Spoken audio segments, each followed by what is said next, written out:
जब पूर्व का अधिगम नई स्थितियों के सीखने को बिल्कुल प्रभावित नहीं करता है तो अधिगम का शून्य स्थानांतरण कहलाता है। हेलो फ्रेंड्स, हमारे चैनल में आप सभी का स्वागत है। आज सीडीपी का कुछ क्वेश्चन देखिए जो सीटेट में आने वाला इंपॉर्टेंट क्वेश्चन है। देखिए, डिसलेक्सिया मुख्य रूप से डैश की समस्या से संबंधित है। ऑप्शन ए सुनने, बी पढ़ने, सी बोलने, डी बोलने और सुनने। इसका सही आंसर हो जाएगा ऑप्शन बी पढ़ने। डिसलेक्सिया मुख्य रूप से पढ़ने की समस्या से संबंधित है।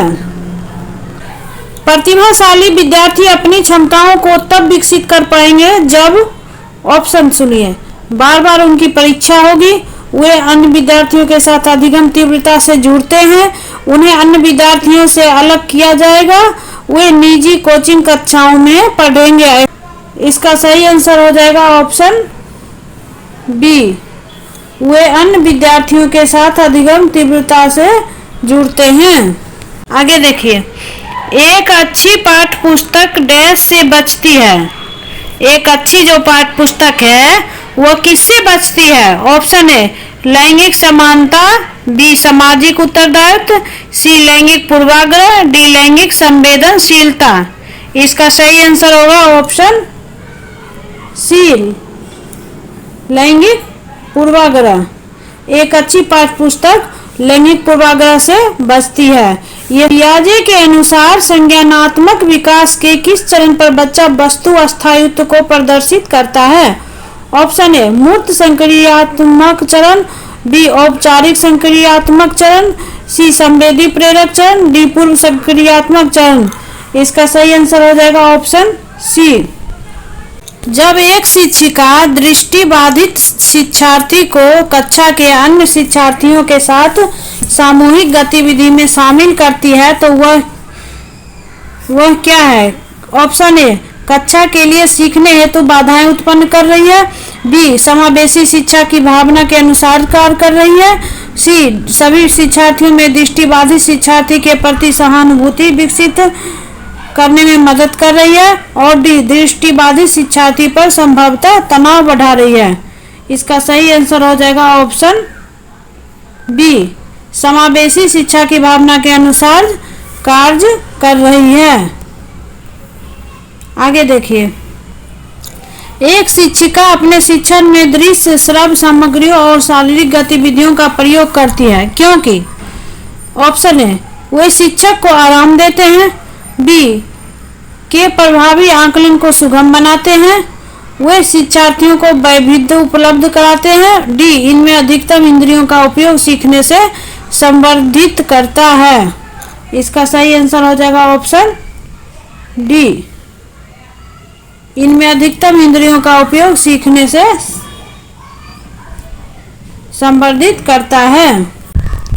कोहल वर्ग के अनुसार सही और गलत के प्रश्न के बारे में निर्णय लेने में शामिल चिंतन प्रक्रिया को कहा जाता है। चिंतन प्रक्रिया को क्या कहा जाता है कोहल वर्ग के अनुसार? ऑप्शन ए सुनिए, सहयोग की नैतिकता, बी नैतिक तर्कना, सी नैतिक यथार्थवाद, डी नैतिक दुविधा। इसका सही आंसर हो जाएगा ऑप्शन सी, नैतिक यथार्थवाद।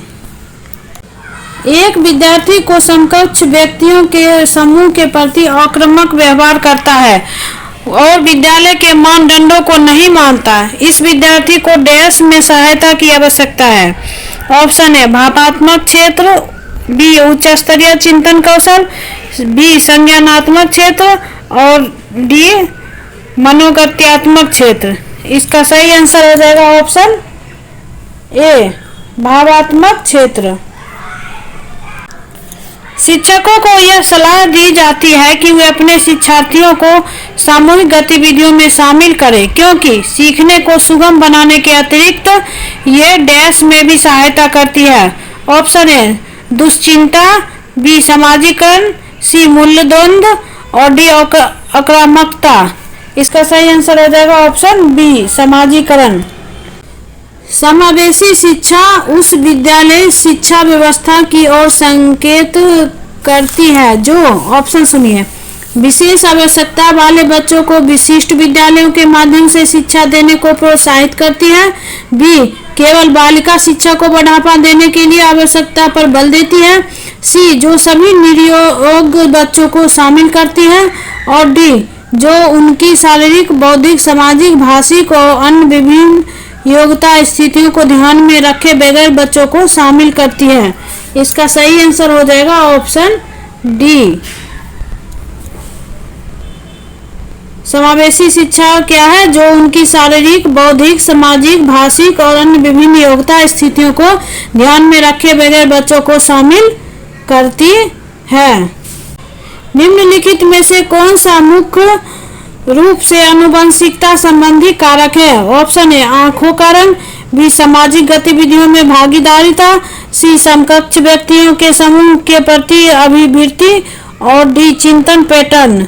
इसका सही आंसर हो जाएगा ऑप्शन ए, आंखों का रंग। आंखों का रंग जो है आनुवंशिकता संबंधी कारक है। शिक्षकों को अपने विद्यार्थियों की त्रुटियों का अध्ययन करना चाहिए क्योंकि वे प्रायः डैश की ओर संकेत करते हैं। ऑप्शन ए, योग्यता के अनुसार समूह बनाने हेतु दिशा निर्देश। बी, भिन्न प्रकार की परिचर्या की आवश्यकता।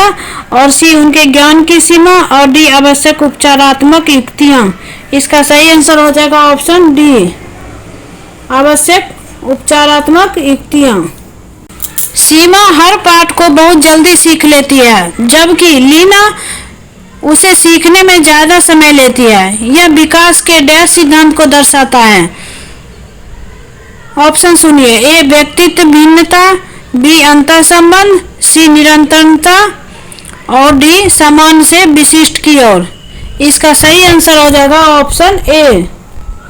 यह व्यक्तित्व विभिन्नता होती है कि कोई बच्चा जल्दी सीख जाता है, कोई देर से सीखता है।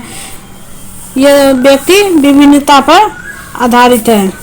निम्नलिखित में से डैश के अतिरिक्त सभी वातावरणीय कारक विकास को आकार देते हैं। ऑप्शन ए, पौष्टिकता की गुणवत्ता। बी, संस्कृति। सी, शिक्षा की गुणात्मकता। और डी, शारीरिक गठन। इसका सही आंसर हो जाएगा ऑप्शन डी, शारीरिक गठन। वीडियो देखने के लिए धन्यवाद। Like, share and subscribe.